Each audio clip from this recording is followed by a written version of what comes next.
নেতা হিসাবে চিন্তা করলে হবে না।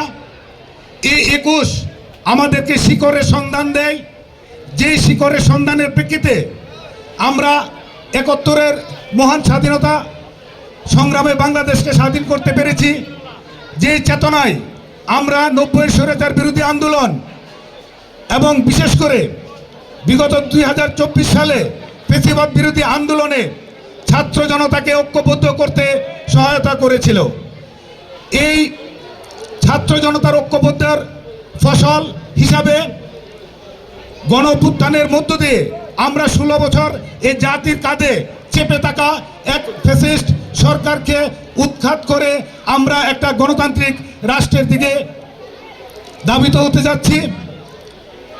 কাজী আমি আজকের এই বইমেলা থেকে বিশেষ করে সৈয়দপুর ইউনিয়ন উচ্চ বিদ্যালয়ের ছাত্রছাত্রী যারা উপস্থিত আছেন তাদেরকে উদ্দেশ্য করে বলতে চাই, অমর 21 বইমেলা শুধুমাত্র বইমেলার আনুষ্ঠানিকতা বা বই বিক্রির মধ্যে সীমাবদ্ধ না।